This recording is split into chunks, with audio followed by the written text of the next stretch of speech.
Second.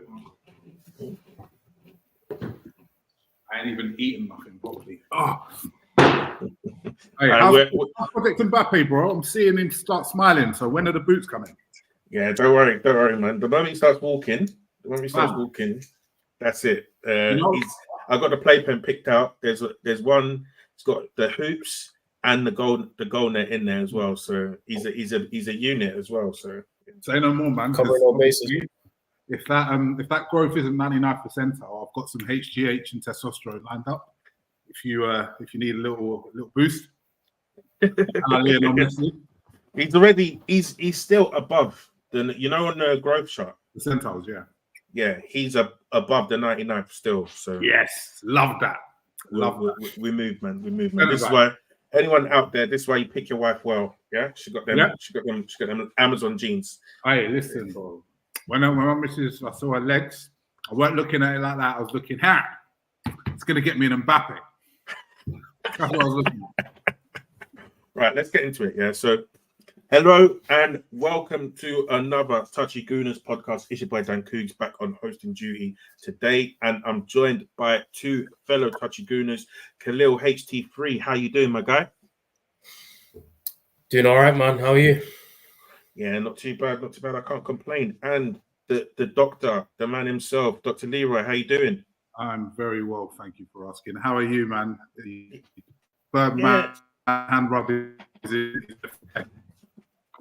Yeah, for real. I cannot complain at all at the moment, man. Life is good. Life is peachy. There's no Premier League football to stress me out. It's like this season has been a great one. But what I found is, you find yourself stressed with every single match when you're in these title races, man. There's no drop points that you can really stomach. So every game is a must win almost when you're going up against Man City. So I feel relaxed and at ease at the moment, and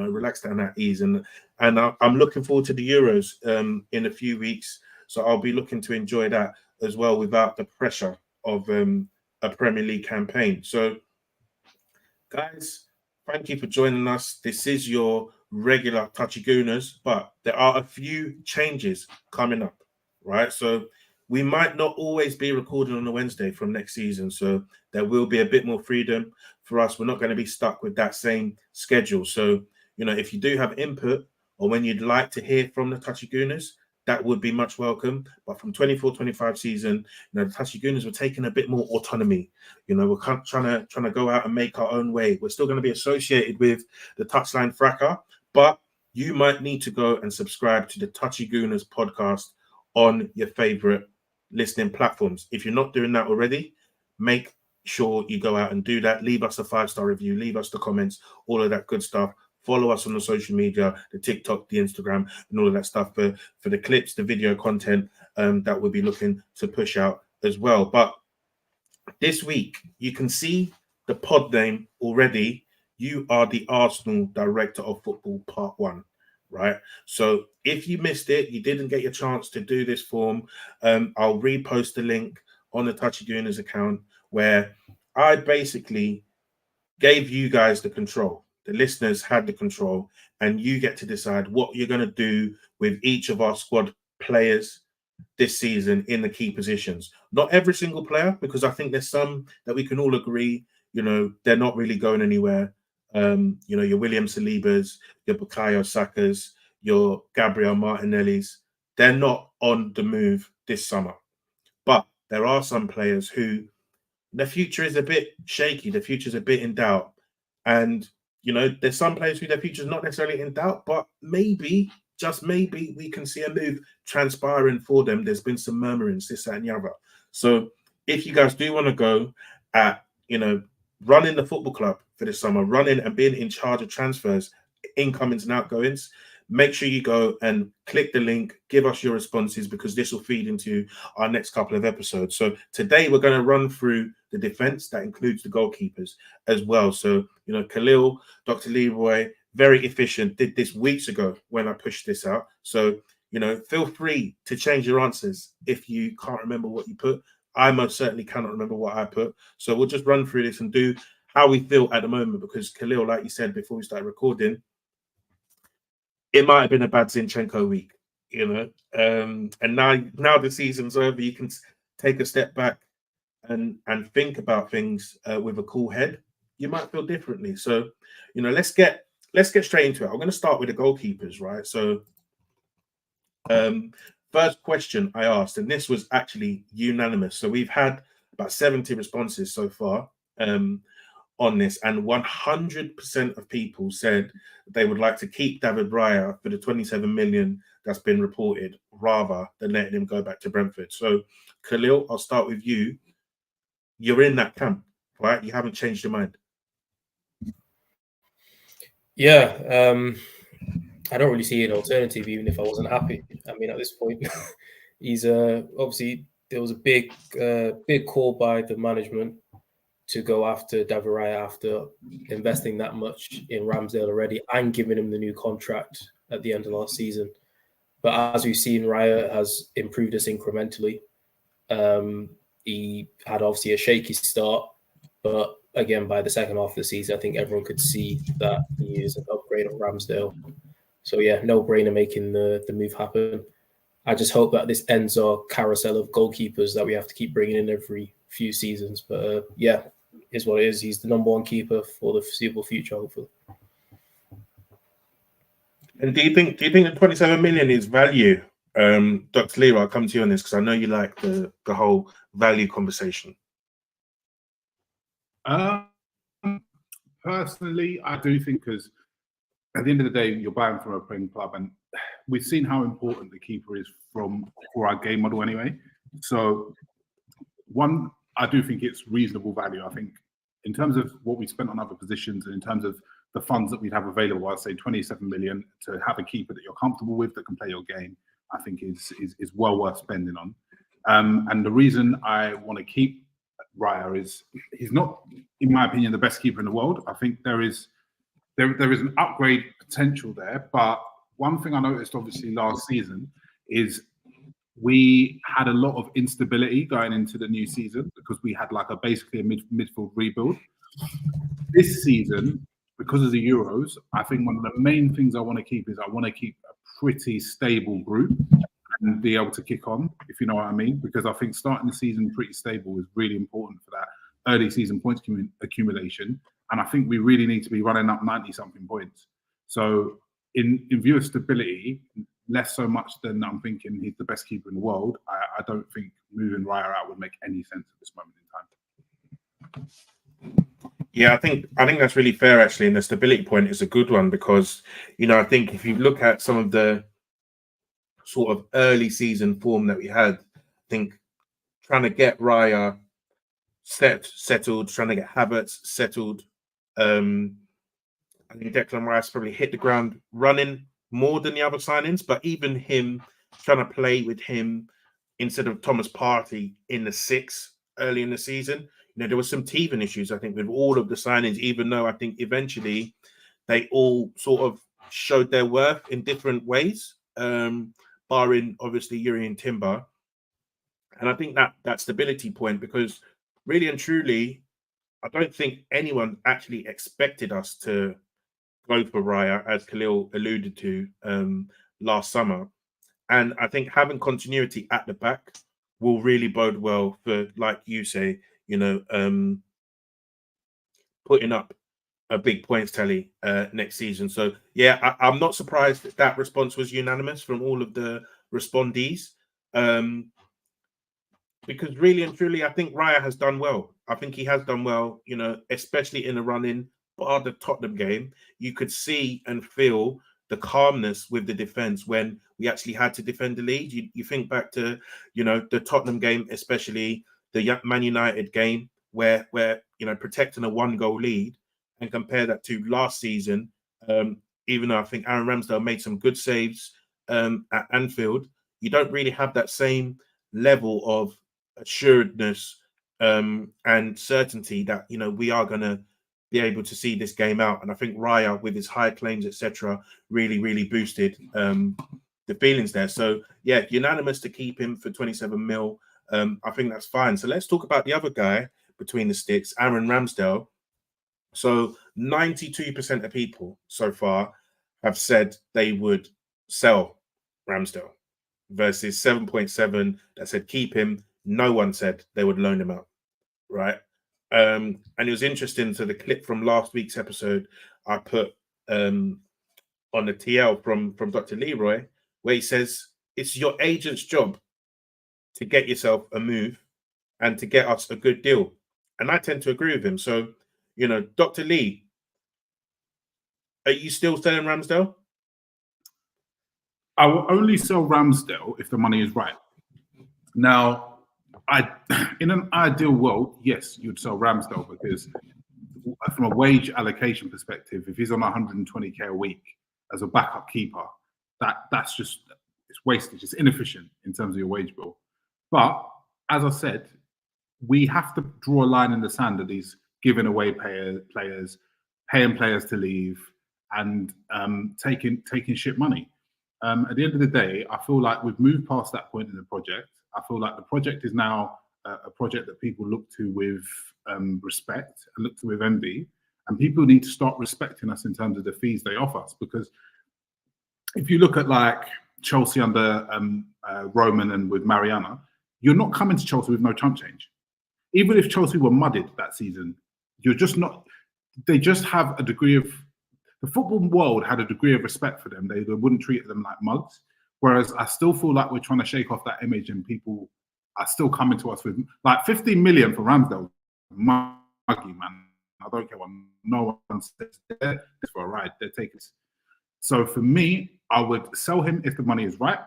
If the money is not right, I mean, I'm open to all options. My next option would be I would be keeping him. And if he's unhappy, like I said, tough shit. Your agent needs to go out and do the job. Now, you're on 120k a week. There's not many keepers that earn 120k a week. There's, I think, 2 or 3 in this league. So you're going to have to take a pay cut. It's up to you what you want to do. If you want to facilitate a move, if you take 80 grand a week, that probably puts an extra 5 mil on the fee for us. And that's what we need to sell you. So you have to make a decision. What do you want from your career? Because we're not going to nice you and give you an easy path out, I should say. So I would be selling him if the money's right. If the money's not right, I'll be keeping him. Say, use you as your backup keeper, no problem. I don't think character-wise he's going to absolutely kick up a stink, and I don't think Arteta would really stand for that as a gaffer anyway. If the loan is right, I would loan him, but I would want a high loan fee and either an obligation, or I'd want it to be at a club where I can really see him doing well. But the loan fee would have to be high, and I'd want all his wages covered. So I'm open to all options, but that would be the order I take it in. Yeah, fair enough. Fair enough. Any disputes there from you, Khalil? Yeah, I agree about the fee. Obviously, we've received either terrible or no fees for a number of players over a number of years, and now that we are actually a really good team, it's about time that the transfer fees we receive are reflective of that level. Again, it does make it a bit difficult getting rid of him because of the new contract we signed. And again, that I think the club does have to kind of reflect on that decision making, because if I remember correctly, he signed that extension, or it was announced in about April, May time in that season, last season. And then 2 months later, we had signed his replacement. So again, I would, if Arteta did not feel strongly enough about him being his number one, I wonder whether they could have put a break on talks at the time. But again, it's what's done is done. I think what the key thing is, obviously, if he's heading out the door, it needs to be for a solid fee. If not, then yeah, I guess the second option would be a loan with an obligation, and then I guess option 3 would be just having him as a second keeper. I'm aware that our other keepers, Kyle Heinen or Congo, are potentially out the door. That probably makes things a little more tricky in terms of finding a third and a second keeper.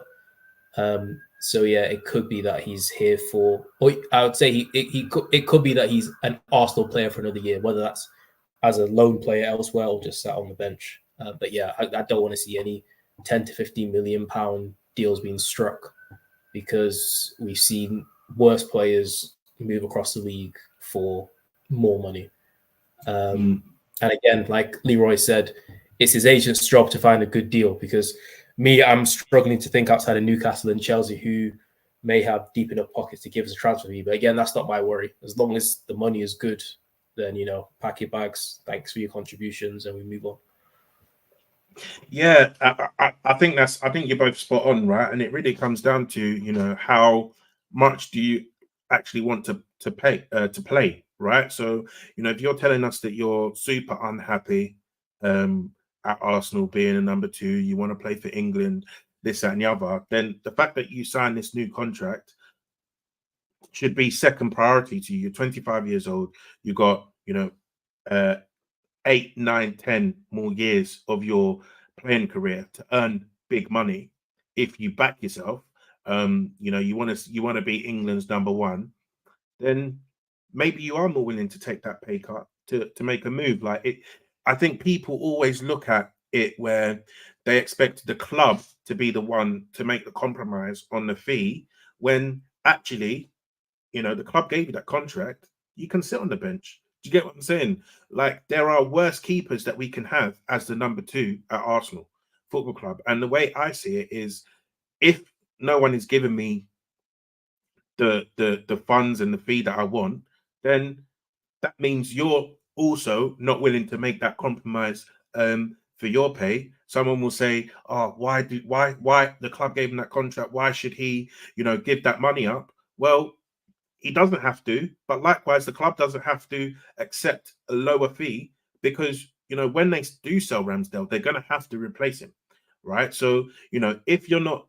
giving me the 30 million pounds that I want, maybe it's not worth me just getting, 15 mil when I'm going to have to go spend 15 mil to replace you anyways, right? I might as well just keep you there. So, unless it's in the club's interest to really go out and, find someone else, then, my guy, you're going to have to, maybe take the L, maybe take 40k less, but you get the 5-year contract, etc.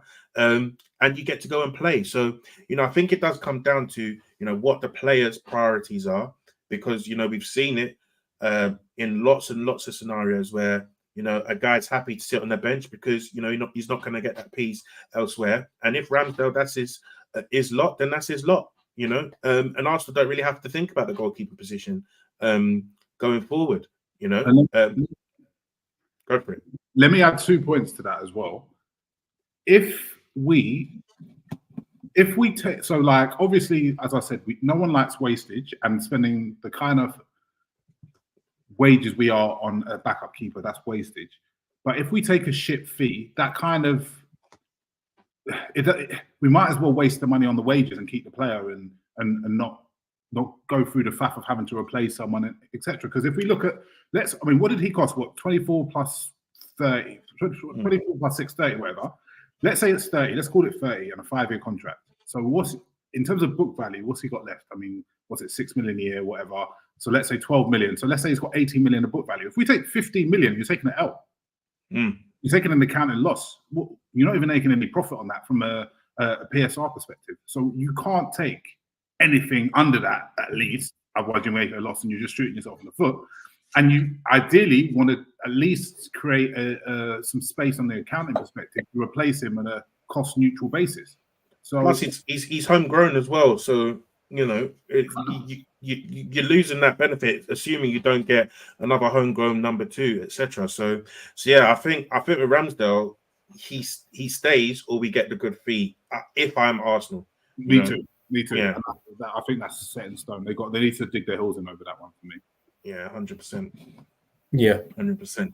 So moving on to defense, right? So we've got 3 defenders on here. So I think they're all in very, very different situations. So the first one's Kieran Tierney, then we got Jakub Kiwior, then we got Alexander Zinchenko. So, I would have included Tomiyasu on this had he not signed a new contract. So he signed a new contract, so I'm pretty certain that he is going to be staying. So it's very interesting that all 3 of these guys are basically who we have used at left back for the majority of their career. Obviously, Kieran Tierney, he's not really been at the club for the past season. He's been out on loan at Sociedad, but he's now returned to the club. So we'll step through each of these, and I think we can agree Ben White, Saliba, Gabriel are all here to stay. I know there was some talk about Gabriel to Saudi last summer, but I'm hoping and assuming that is now completely rubbish. God forbid. I mean, I'm not even a religious man. I'll get a Bible out and I'll be praying because that guy cannot go nowhere. Yeah, for real. And who knows if he starts them first 3 games? Well, let me not do that, man. I know if he starts against Fulham, you probably ain't losing that match, man. So drawing that match even. I'll take this, please move on. Yeah, it's techie. So let's go Kieran Tierney, right? So 92.3% of people have actually said to sell him. 7.7% have said to keep him. I think this one's pretty straightforward. Is anyone not willing to sell Kieran Tierney here today? No, sell, move on. So, and actually, let me ask you a more interesting question. How much do you think we can get for someone like Kieran Tierney? Because let me even pull up his stats at Sociedad. He started 16 games this season, because literally my next question was going to be, who's actually going to pay money that is substantial for Kieran Tierney at this point? We couldn't get anyone domestically last season. And then Sociedad are not going to cough up, 15 to 20 million. I don't even know if they've got 15 to 20 million to spend. So it's another awkward one. And it's not like Celtic have got the money to go take him back as a boyhood guy. So the more I've been thinking about it today, knowing that we're going to do this topic, I have a bad feeling that it's going to be another loan again, which again is not a good thing for any of us. We don't get a transfer fee.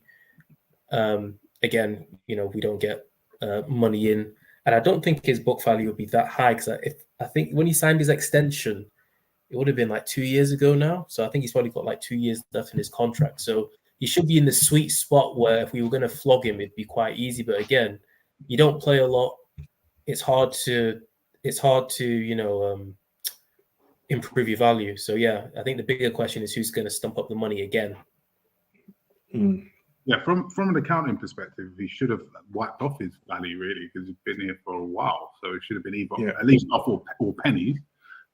So from a selling perspective, it's profit. But the problem is the stumbling block is his wages. There's not many people that earn 110 bags as a left back. And that is going to... If the Kieran Tierney was fit and could play 30-something games a season, we could get a decent fee for him. The fact that he can't play any reasonable amount of football, and then on top of that, he's got high wages, I think you're right. I think we'll very much struggle to get a fee from him for Kieran Tierney. I think because we're going to have to end up subsidising the wages from the fee from our end anyway. So I don't see us getting more than, say, this is going to sound mad, 3 or 5 mil for Tierney. Goodness me. If it was without the wages, we could get more, but we're going to end up having to subsidise his wages. So I think you're going to knock 5 to 7 million off that fee there and then. So no one, you can't get a young 10 mil for KT. Nah, because he's only 26 years old. He don't play. He doesn't play enough games. Crazy. Honestly, 3 to 5 mil. I was going to say we were dreaming of Newcastle, wasn't it? That's what everyone kept on saying last season about maybe Newcastle would come in, but it doesn't seem like. I mean, it seems like that ship has sailed for them. And again, like I mentioned, domestically, you didn't really drum up any interest last season. And again, you look at the landscape of what would you call the loose top 10. I don't know whether any of them are screaming out for a left back, and if they are, I don't think they're looking at Kieran Tierney. So again, it's a difficult one because I don't know where the suitors that are going to cough up money are going to be.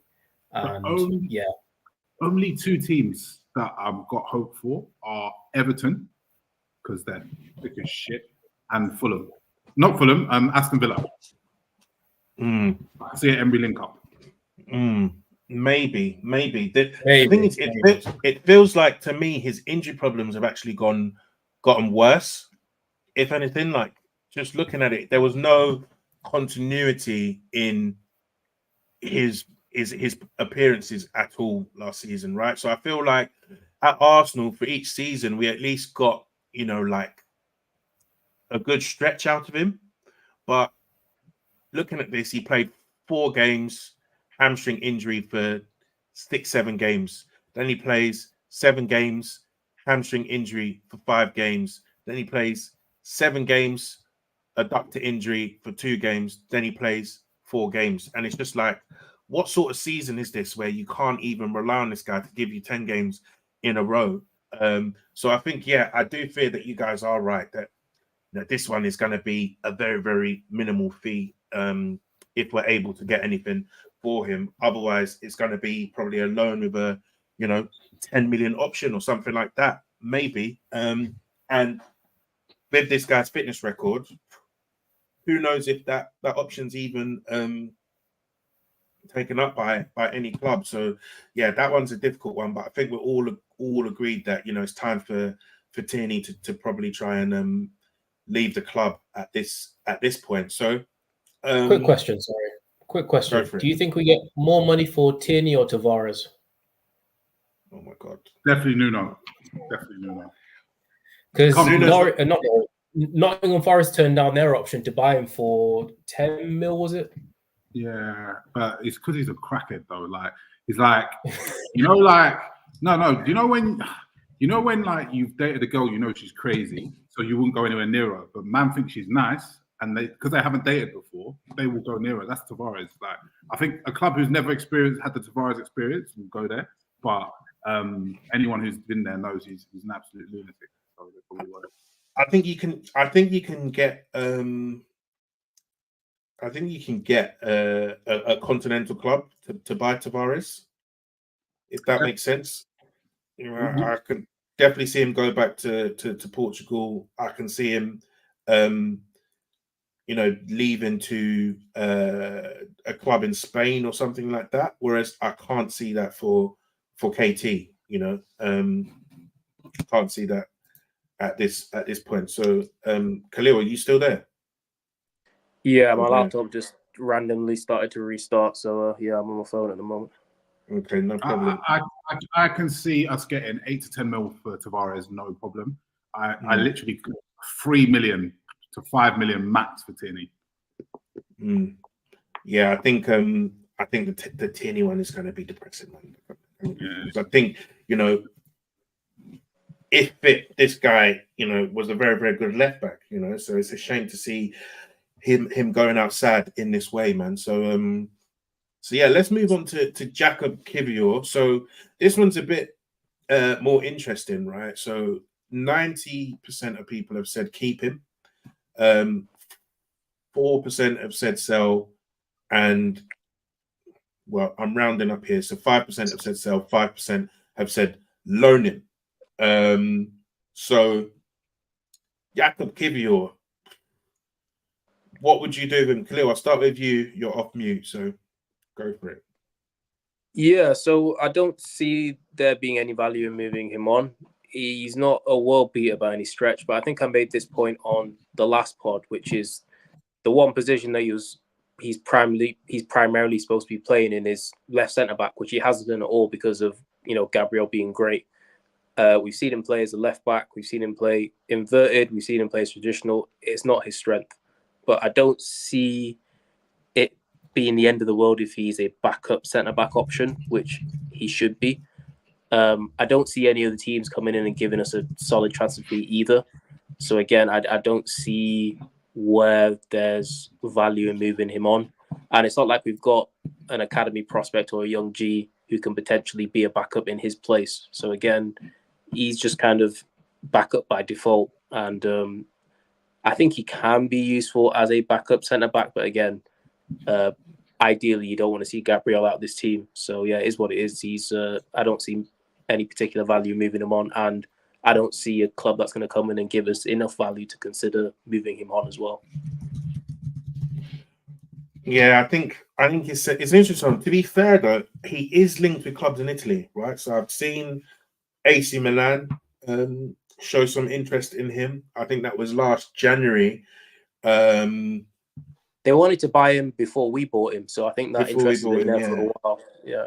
Yeah, so I think I think his wages are relatively low, right? So this is probably a very dissimilar one to the previous cases that we spoke about, Ramsdale and Tierney, where I think you probably could get a solid fee for Kiwior. It's an interesting one because for me, I don't think I'll be mad at selling him at all. I think if you can get someone who can reliably play at left back instead of Kiwior, and you can get someone who can play on both sides at centre back. So, and when I say somebody can play both sides, I mean to a very good level that would allow you to rest a Saliba, to rest a Gabriel, or if you even get a right back that you can really trust to allow Ben White to play in one of those positions, or shift Saliba across one, Ben White plays right centre back, then I don't really mind letting Kiwior go, because for me, he's not going to displace Gabriel. He's not going to take any minutes from Gabriel in any game that matters, right? And he's what, fourth choice left back if everyone's fit, because he was behind Tomiyasu, he's behind Zinchenko, he's probably behind Timber as well. So, I think if you can get 20, 25 million pound bid in for Kiwior, I think I'm probably doing it. I think I'm probably doing it, because I think ideally, as we move up levels, you want to start taking minutes off people, you want to start sharing minutes around. I think that is a casualty. So, I don't think his stock has, dropped or anything like that since he's come to Arsenal. I think he's had some good spells. He's been a quality contributor this season at times. So, it's no disrespect to him, but I think if you can get some money for him, why not? And invest that into someone you can see really pushing the starters, because I don't think Kiwior is going to do that at all at present. Dr. Leroy, anything you want to add to that? I am probably in agreement with Cougs, but a bit more militant on it. I would actively push to sell him. I will throw him out the door so fast, because for me, I feel like one thing that Arsenal don't do well is when we've not got it right with a signing, we do not act quickly. And I feel that that's a good thing that some other clubs do who are really well run. With him, for me, I think he's clearly shown to us who watch Arsenal closely, he's not the level, and he's not going to be the level. And I don't think in a team that we're trying to be can afford to have players who are clearly not the level. So I would like to, while he's still got some value and he's shown that, because I agree with Kuz, I think that you could definitely get teams in Italy to take him, and I think they could definitely give us at least our feedback, if not a bit of profit. I think we paid 17 million plus 3. Wages aren't high. I think that we can absolutely get rid of him and push to sell him actively in this window.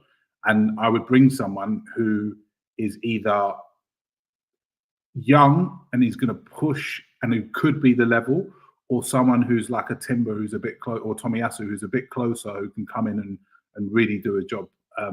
I think when we get signings wrong, and in my opinion, Kiwior, I think they've got it wrong. I think sell quickly. It's just like one season, he's not it, sell, get rid. And I think that's the way to do it personally. Yeah, I agree. And Diallo makes a good point in the comments, right, where it says, got very lucky with our centre-backs regarding injuries, don't expect to be this unhindered next season. And, I think there was reports where Gabriel Magalhaes was carrying the injury, an Achilles injury for a long time, a foot injury of some sort. I think that happened in the Liverpool match or something like that. And, he was playing through pain, playing through injections. I think he even came up in the last match against Everton, right? And so, next season, if one of these guys goes down, Tomiyasu is not available, as, is known for Tomiyasu, we could end up in a very bad way, really. So, I would prefer to have a third CB in that rotation. Maybe that's Ben White, but then, we need to have someone else to offer depth at right back in that scenario as well. So there's a couple of ways that we can do it. But I think we need better depth than what Kiwior's offering us at the moment, if we're to challenge on all fronts next season. Khalil, anything you wanted to add before we move on to Zinchenko? Yeah, on that point, I think, again, we've obviously been frustrated with Tomiyasu's availability, but I think going into next season, now that Timber's available, I think that really does allow for a lot more flexibility and rotation across the back line, because it means that, obviously Timber can play both right back, left back, and in emergency situations, he can be a centre back. And then with Tomiyasu, we already know that he can play on both sides. And I think having those two available will allow for a bit more rotation of Saliba and Gabriel. Again, in an ideal world, go and buy another centre back that could compete. But again, as we'll get into probably later in this pod and in other pods, there are far bigger priorities that we need to invest in, which I think will knock down the priority of us buying a centre back. But again, I think with the return of Timber and Tomiyasu being a full-time backup, I think that will allow for a little more breathing space in terms of not having to rely on Saliba and Gabriel to play every single minute of every single game.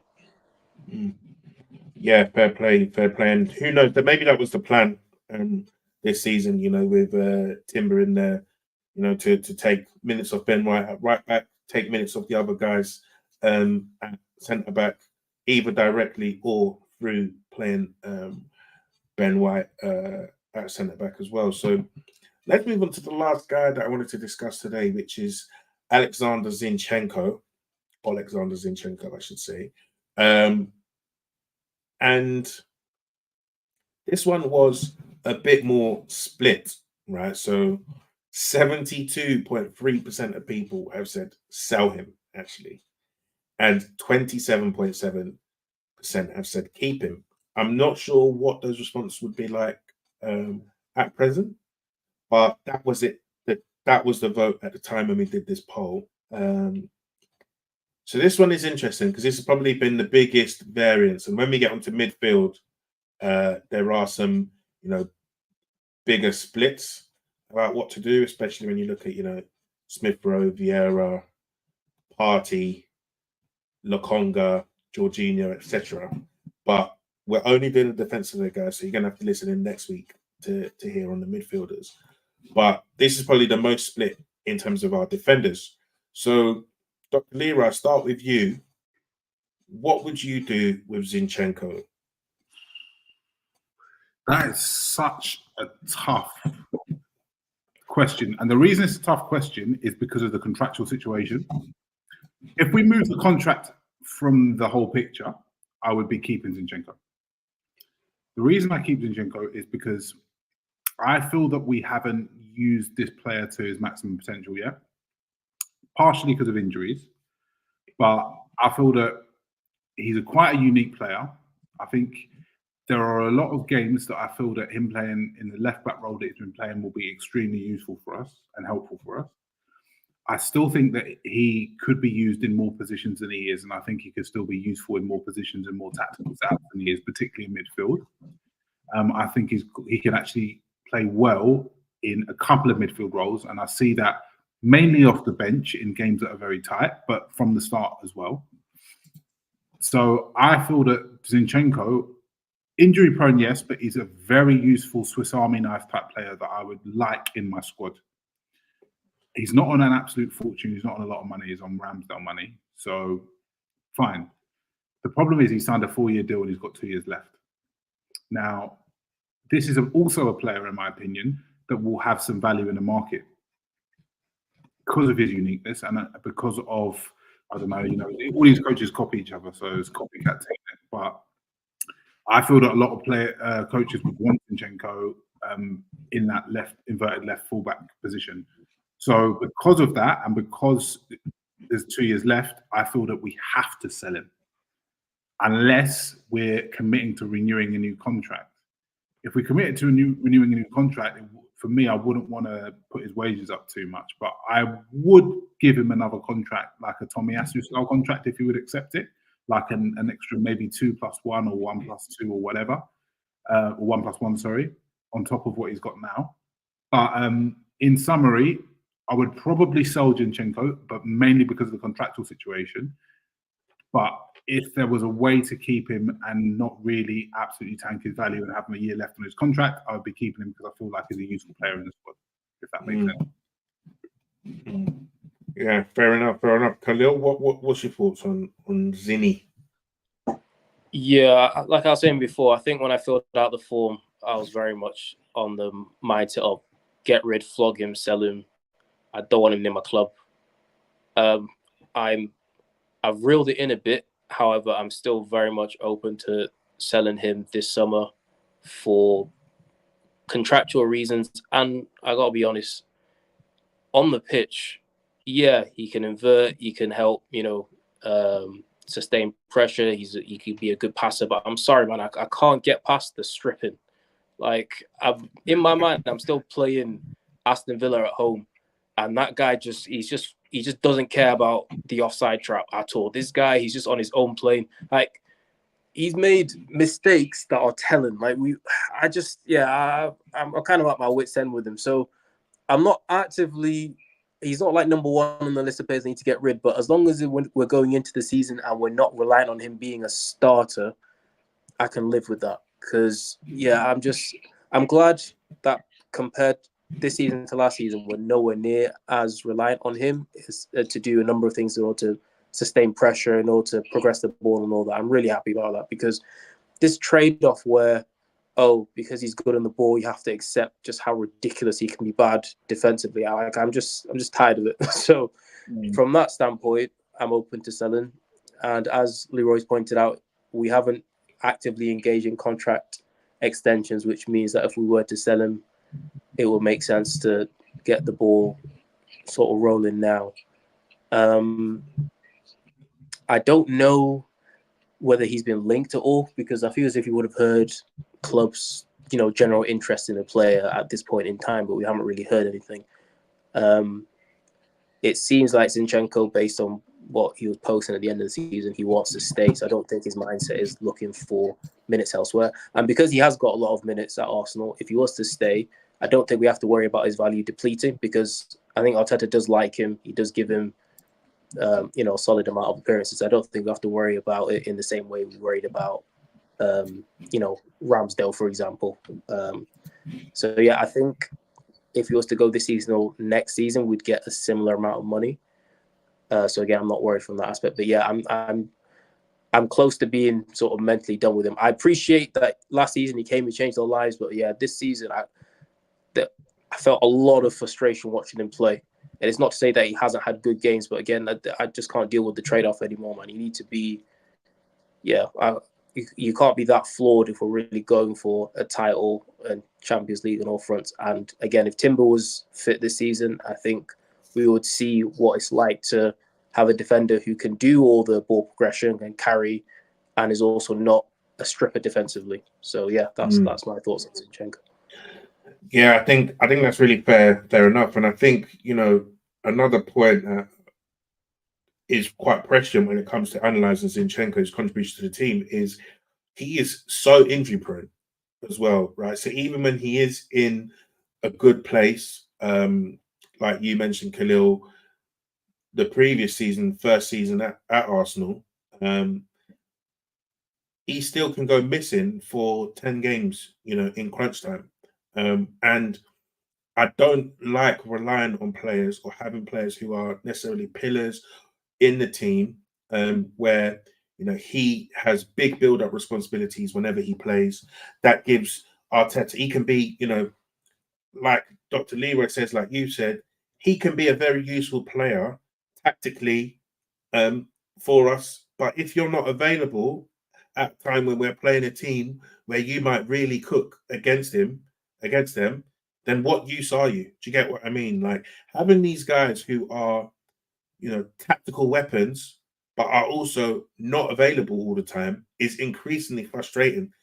So like the Thomas Partey, like a Gabriel Jesus at times, like a Tomiyasu at times, I'm really, really frustrated with having injury-prone players who are really good as well, because I think Zinchenko is a really good player. He's shown that multiple times. You go look at the stats, the number of progressive passes, and all of this stuff, pass completion percentages and all of this. He's really good, and he's a really valuable guy to have if he's playing well and if he's available. But I think you need to start moving away from some of these guys who just can't stay fit. And on top of that, his actual performances in the season, like you said, Khalil, they were doing my head in. They were doing my absolute nutting. There were so many games where I need you to start moving the ball quickly, and you're giving me stand on the ball, look around, pass it the way that you were facing in the first place. You know, there'll be times where you try and dribble out of the box, you're losing it. Tielemans hitting the bar when we're under the cosh. You get what I'm saying? There'll be times, first minute against Chelsea, dribbling the ball out of the box. You get tackled, and there's a shot on our goal inside a minute away at Stamford Bridge. You know, the goal we concede at Wolves, the corner we concede at Fulham that we eventually draw the game. You trying to do stupid things, lackadaisical in your play. We lose the ball, we concede a goal, we concede a shot, this, that, and the other. So, you know, he was really, really frustrating for me this season. I know he's capable of better. But you know, I think I'm just in this point now where we are so good that we don't necessarily need to wait for some of these guys to find form. We can just go and say, thank you for the memories. We'll see you later. We'll get someone in that we can rely on, both from a consistent performance perspective and also from just being available perspective as well. So for me, I think I would try and sell Zinchenko. Be interesting to see what Chelsea do. They might be in the market for a left back with, you know, the form of Chilwell, etc. In recent seasons. They're doing this inverted thing with Cucurella. I don't know whether the new manager will want to do that as well. But if, you know, Enzo Maresca is the guy, ex-Man City, he's got that Zinchenko relationship as well. Maybe he does an Arteta and goes and signs, you know, ex-Man City player that he's familiar with as well. So I personally think I sell Zinchenko. I'm not sure what wage he's on. If it's similar to Kieran Tierney, and he's on 100k plus, that probably limits the market that he's available in. I personally don't think he can play midfielder in the Premier League, but I could definitely see him going to Spain. I could definitely see him going to an Italy and having a very good time out in those countries as well. So, you know, I do think if he's available, there's a market for Zinchenko. So, yeah, maybe one to watch if the club feel like that's someone that they can move on with 2 years left. So there's a couple of listeners' questions. I don't know where the listeners are today. There's 368 people watching live, but we only have 2 listeners' questions. So, guys, if you don't have any questions, we can't answer them. So, the first one's from Lacastina. Shout out him. Asks a question every week. He says, "Why is everyone hyped by Sesko? Was it even the best at Salzburg? Okafor and Adeyemi were better, and at Leipzig, he hasn't been impressive. He's just a spicy Patson Daka." Wow. So strong opinion there. Dr. Leroy, what's your thoughts on that? Firstly, yeah, I don't. that is pure hatred. Me personally, I don't know much about the player, so I can't really say how good or not good he is. What I will say is, isn't he 20 years old now? Yeah. Wasn't he like 17, 18 at Salzburg? Yeah. Exactly. So with strikers, number one, I always give strikers a bit more time because they mature late. Number two, I just don't feel that you can write a player off because at 20 years old to say, oh, why is everyone hyped about him? Because you kind of, when you get someone, particularly in a position like striker, particularly at an age like that, you're kind of projecting a bit and buying them off what you think they can do rather than what they can do right now. At 20 years old, he's a baby and he's right in the upward trajectory of his development. So I can understand if he is doing a lot at the age he's doing, even if he might not be the finished article, why people are hyped.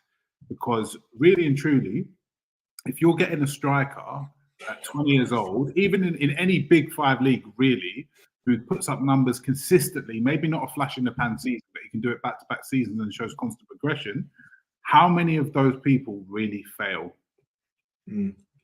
Like, I feel that's a good thing. Those are good things to look at. Now, I've not seen the guy that much, so I haven't really got an opinion. I don't know what if the price is. I mean, £55 million sterling in this day and age for a striker isn't that crazy, to be honest with you. So, yeah. Yeah, I think just looking at his numbers, right? So previous season, so he was 15 years old, 16 years old, sorry, on loan in the Austrian second division. He scored 21 goals in 29 games, age 16, men's football. Very 17, he scored 5 in 24. 18, this is in Austrian Bundesliga now, sorry, and 11 in 37 games that season. In Austria, and 18, he scored 16 in 30, 18 in 41 all comps in Austrian Bundesliga for Salzburg. And then this season, his first season starting at Leipzig, he's got 18 in 42 games, 14 and 31 in the league.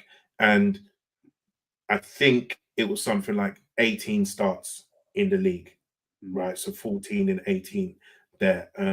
So to me, that sounds like a shooter. Me too. At that age of men's football, that's looking pretty good. And I swear in this league, he didn't really start until January. And yeah, it was like phasing in out. So that's promising for a young striker. I mean, you've got to look at the eye test, you've got to look at the technical, physical attributes, etc. But just from the numbers, that looks quite promising for someone of that age. Yeah, 100%, 100%. So, Khalil, anything you want to add on Sesko as well in that question, actually? Yeah, I think Arsenal fans are going to need to get comfortable with the fact that if we buy a striker this summer, if it's not Isak or Osimhen, it's going to be a project, and you're going to have to get comfortable with the fact that you're going to spend big money on a player that is not a finished product. And I think some Arsenal fans aren't necessarily comfortable with that, which I get, but it's the reality. And I do think that Sesko is worth a punt based off his attributes. Me, the biggest thing I like about him is his ability to whack a ball really hard, because that having that quality as a forward is proper crucial, and I don't think we have enough of that in our current makeup. I haven't watched too much of him this season. I watched the Madrid games and maybe 1 or 2 random league games, so I can't say I watched him too much. I'm relying on the scouting of German Dan and SV Carboholic. So if he flops, you should direct your anger at those two, because those guys got much stocks in them. But yeah, I think it's just a case of having to get comfortable with him being a project, and we're not necessarily going to spend a small amount. It's going to be a big chunk, and you're hoping that he develops into a world beater, because in 2 years' time, if he goes somewhere else, you're then going to be quoted 100, 150, whatever million for a guy that he could have had. Similar to what happened with Isak, really. People were unsure about spending the 60, 70 million that Newcastle did. And then now everyone obviously wants Isak because he's developed. So yeah, I think Arsenal will have to take that punt. Yeah. I think that's really fair. The Isak comparisons, because Isak, it's probably had, I think, 1 or 2 good seasons before that Newcastle move, and then it looks like now he's hitting his stride. Like Dr. Leroy says, strikers mature later, etc. Isak's now turning 24, turning 25, and now it looks like he's hitting his stride. He's found his feet, and this, that, and the other. And I feel like if you're not able to get that guy who is now ready to hit his prime, then that pre-prime is probably the way to look. Can we get the next phenom up? Who Sesko, might turn out to be. Not to, necessarily make these predictions, but I think the one thing, and I for one, don't like making big conclusions about players that I've not watched extensively. I've maybe seen 3 or 4 games of this guy, and a couple of them were in the Champions League, where I don't think he was too impressive against Real Madrid, where if he actually had his shooting boots on, they probably go through and knock Madrid out. How many times we said that about Madrid in the Champions League? But I think one thing that I do like from what I've seen from him is, he's actually much quicker than I would expect a player that tall to be. He's physical, can hold off centre-backs, etc. And his shooting off both feet is very, very good. And for me, one of my biggest frustrations with the guys who played number 9 for Arsenal is your in behind speed when you're talking about Nketiah, Jesus. You know, can you actually run away from defenders? I think Sesko can do that. And your ball striking, when we're talking about Havertz and Jesus, can your shooting just get us a goal out of nothing, or are you reliant on these tap-ins? Basically, like Gabriel Jesus is an enigma, because you see him score the goals like he did against Leicester, against Sevilla in the Champions League, you know, and you're thinking, wow, this guy can really strike a ball, and then you see him blaze anything over the bar from 6 yards. Kai Havertz, you see him sometimes shoot with conviction to score goals like against Chelsea, for instance, but then the other time he's dragging it wide, like against Newcastle, before he gets his goal from the Martinelli shot. So I really want a reliable ball striker, someone who can reliably hit the target with their finishes. It looks like Sesko is that. So, Lacastina, you've prompted a question that I think has also prompted a scouting piece. You know, we've all said we've not watched Sesko that much. So if you guys are lucky enough to be patrons, £3 a month, we will be doing a patron piece on Sesko. I promise you that'll be the next one out. I'm not going to promise a time on that. I'm hoping within the next week. I need to mobilize these TouchyGooners. They're all out trying to earn peace. They're all out trying to, you know, feed their families, look after their families and whatnot. But I'm going to try and pin them down to get another patron scouting piece out for you this week for you guys to get stuck into, because I think that is one that everyone will be looking to watch closely. We've had a few more questions come in now, so I'll try and get to them. So Don Mikel 17, he says, people keep saying that we need to buy players to take us to the next level, but there seems to be a lack of those players available from the jump. From Isak to Sesko, for example, would you be okay with buying high potential players only in this transfer window? Dr. Leroy, I'll go to you for that one. Yeah, I would, because at the end of the day, we have shown that provided the team stays fit, that's a title competing squad. I really don't think, I mean, what would be ideal, yes, would be a level raiser that's really going to take us to the promised land. If we can't buy that, I'm absolutely in line with getting rid and trimming some of the fat from the squad and some of the wastage and bringing in real high upside. So someone maybe, so it wouldn't be, I was actually thinking about this question actually, or not this question, just generally. It wouldn't surprise me if we end up actually getting younger as a squad and actually signing all teenagers or borderline teenagers in Sesko. So if you could imagine if we sign Sesko, Due, Hato, and someone else, it's like a 17-year-old, an 18-year-old, and a 20-year-old, it wouldn't surprise me, to be honest with you. So I think in midfield, we need someone who's first team 30. I think we need someone who's really ready. I mean, definitely wouldn't go with like that Neves release clause or something like that, because that would be mad. But I am absolutely, if the player who can take us up a level is not there, I'm definitely on going for players who are young with high potential, because number one, you can then use them to underpin the squad, but with the potential to overtake who they are behind, if that makes sense. And number two, if it, for some reason, they're all high risk signings, if it bombs, they usually retain their value pretty well, because you're not going to put them on crazy wages and someone else is going to take a punt on them. So yeah, I'm up with that strategy. If you haven't got an Isak or a level raiser, go for someone who's got really high upside, maybe young, and put him behind the current first teamer in that position.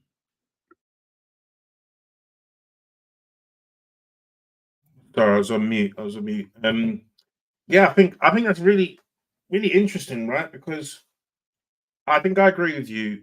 Midfield, we need a big man. You know, we need someone who is established, especially if you're talking about, you know, maybe Party leaving, this, that, and the other.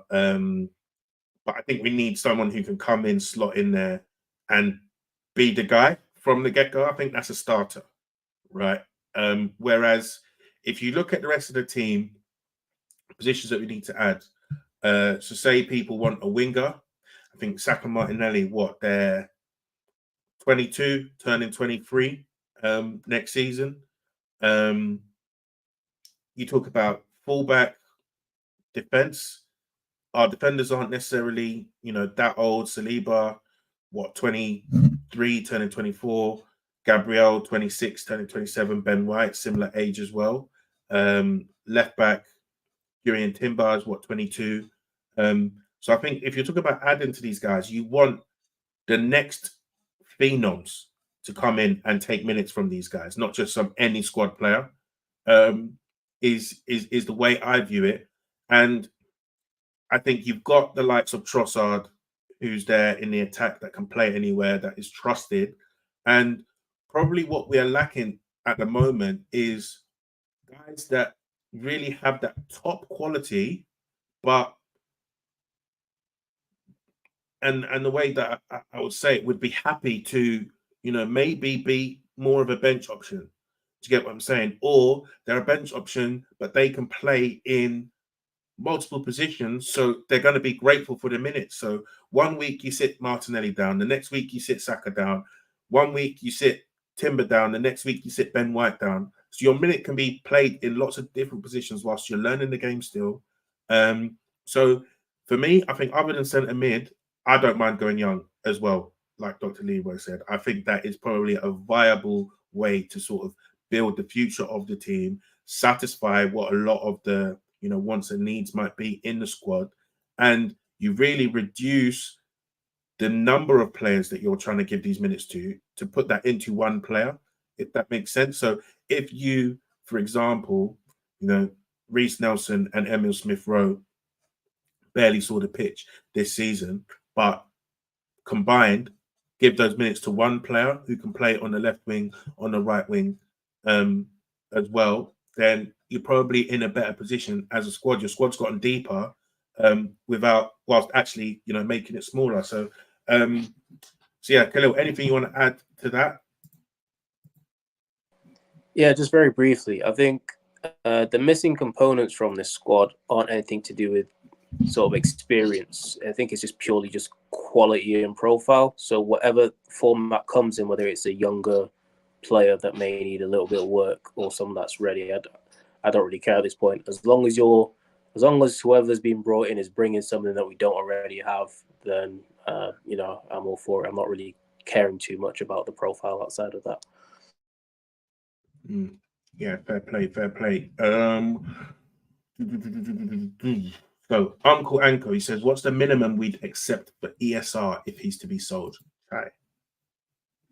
You don't want to talk to me about this because I'll start talking crazy. So start with Khalil, because I know Khalil's going to say 10 mil and a bag of skills. Nah, not even, man. Amari Hutchinson's going for 20 mil. I'm sure we can cross that bar, can't we? A nice 30 mil, maybe with a sell-on fee or something. Why using Amari Hutchinson as a comparison, bro? Because are they not both academy graduates? That is insane. Oh my God. You're pissing me off, bro. You're actually pissing me off. Nah, you're lucky. You're lucky. You're in the Midlands somewhere, man. You're connect me. Connect. You just watch. Be sensible. Yeah, be sensible. I'll mute your mic myself. I never knew ESR had shooters like this, man. This is absolutely mad. Anyway, he's out there in Jamaica with Leon Bailey, man. There's real shooters out there, man. Be careful. Be careful. He's got shooters wearing his away kit right next to him as well. It's mad. Yeah, if we take this question actually seriously, what will we actually expect from a Premier League team looking to buy Smith-Rowe? All jokes aside, because I can't see a team coming in and offering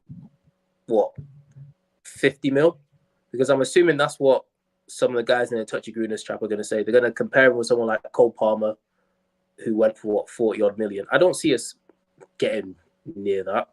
He hasn't played in like 2 years. Like, regardless of how you feel about the talent, if you're not playing on the pitch, then you're playing for you're paying for potential at this point. Even though we've seen him up close in person, we know that he can be a contributor. The other clubs in the league aren't going to be looking at him like that. So yeah, 30 mil around what Balogun got us. I think that's realistically the best we can do at this point. I think he has to play more if we're gonna get a better transfer fee for him. Mm. Give him a new contract, man. I can't take this. This is ridiculous. I'm sorry. We just got to resign him, because there is no way on this planet that I can feel, if we got anything under 50, 55 mil for Emil Smith-Rowe, I would feel hurt. I'd feel cheated. Which Prem team is offering 55 million for Emil You're right. Smith-Rowe? No, I agree with you. No one is, but Okay. I would feel hurt and cheated, because him going for less than Cole Palmer makes me vomit. It really makes me sick. But you're right, because at the end of the day, we don't put our assets in the shop window, and we don't sell them.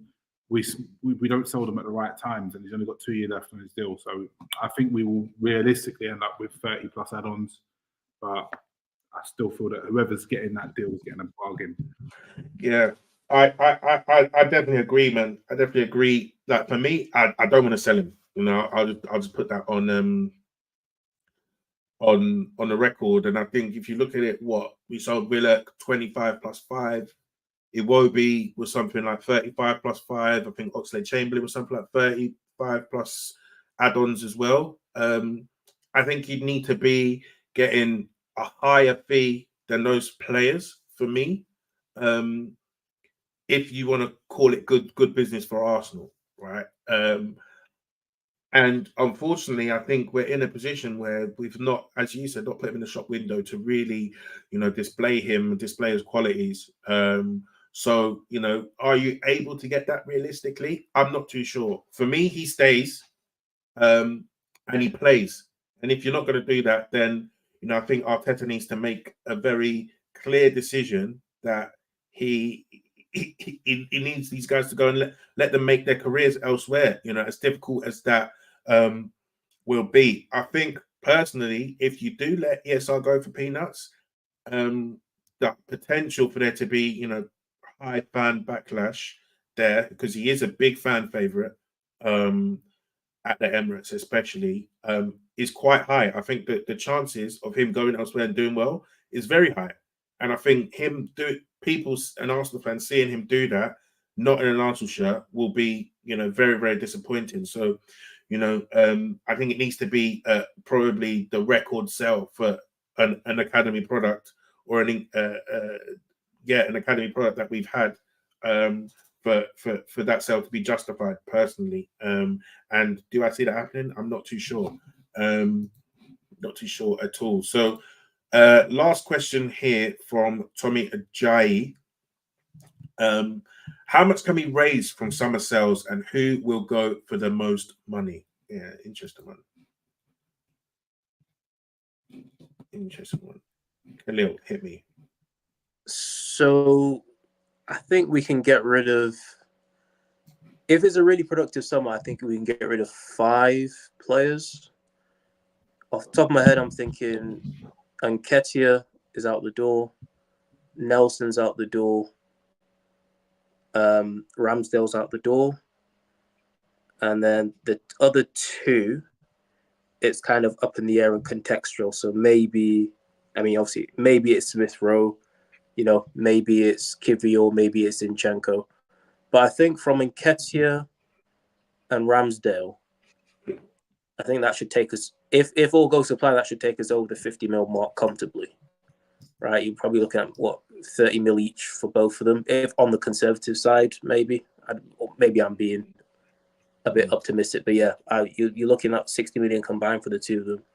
Nelson, I think under the right deal, you can get a 20 mil. That might be, again, optimistic, but it may be a situation where it's like a 10 mil up front and maybe there's a sell-on fee or something, because I still think he has the potential to, if he actually plays regular football in the Prem, that he can inflate his value to another team that wants to come and then take him on.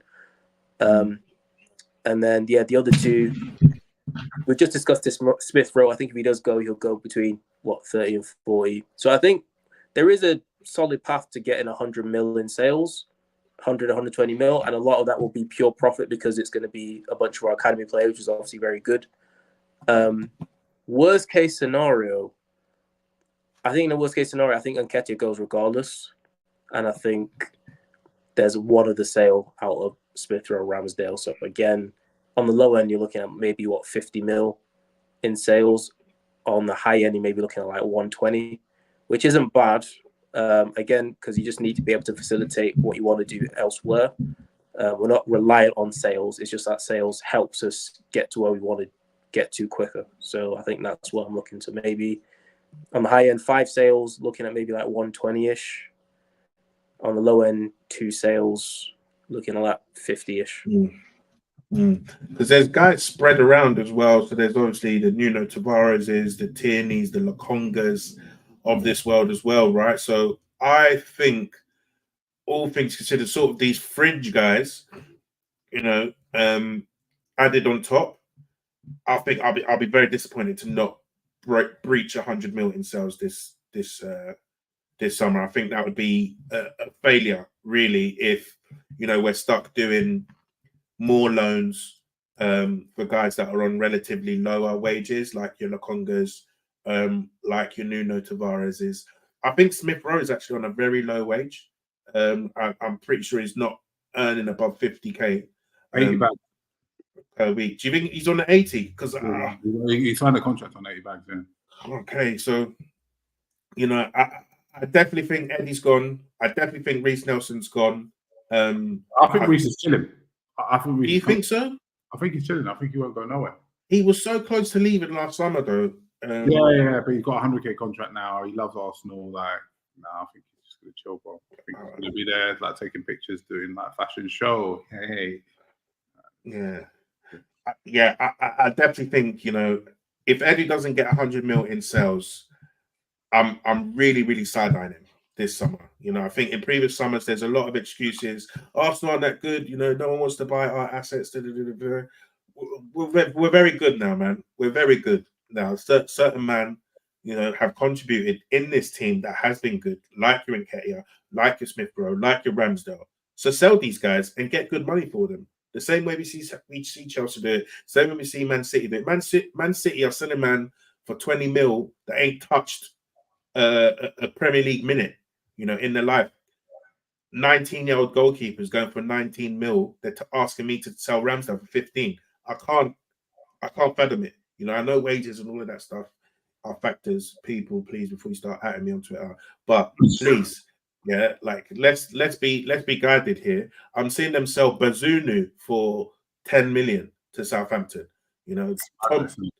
Tommy Doyle going for double figures to Wolves, and Lavia going for decent money to Southampton. So I need us to start doing the same. With guys who have even played for Arsenal, let alone guys who have just come from the academy. So yeah, there's about 20 mil for Amari Hutchinson on championship minutes.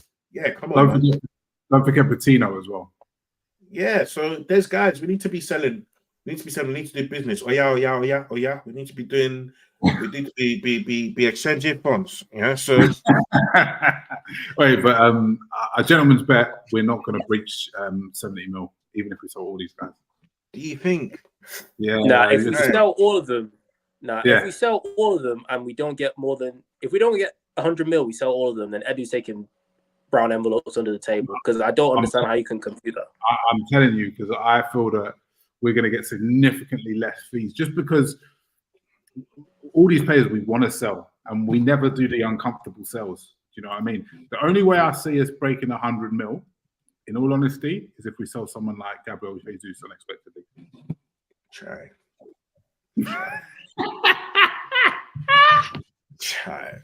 Yeah, I'll be very, very disappointed if that's the case, man. I think questions will need to be asked if we sell all these guys, we don't get 100 M's.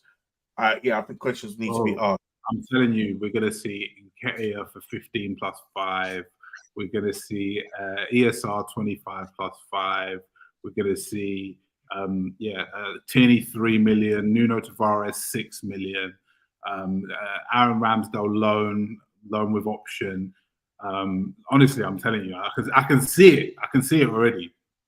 I could feel my heart rate just going up, just hearing these figures. Like, what do you mean? What are we talking about here?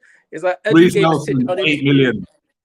Nah, Edu gave a sit-down interview talking about how all our assets were crap, or we had to, reshape the squad, and now the squad is healthy, it's young, it's this, that, and the other, all with the implication of, don't worry, now that we're going to be selling players, we're going to get dough for them. So I don't want to hear all these excuses about, oh, we can't, man. Nah, that's a disgrace.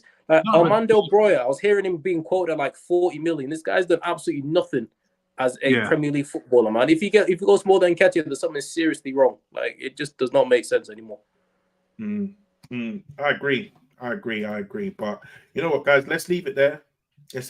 Well, you guys, maybe we'll do a poll, yeah, and you guys will tell us how much you think we can raise from summer sales. That was a good question. In from Uncle Anko. Was it Uncle Anko? No, Tommy Ajayi won. Shout out him. So yeah, guys, we'll leave it there. Thank you for everyone that's tuned in watching this live. 436 people locked in live, so some solid numbers there. Make sure you leave a like on whatever platform you're watching this on. If it's Twitter, drop us a follow. YouTube, make sure you subscribe, hit the bell when we're doing all of our new content. Guys, Khalil, Dr. Leroy, thank you very much for joining me, and we'll be back shortly with a Sesko scouting piece. Yeah? Commit. All right. Peace. In a bit. Nice one.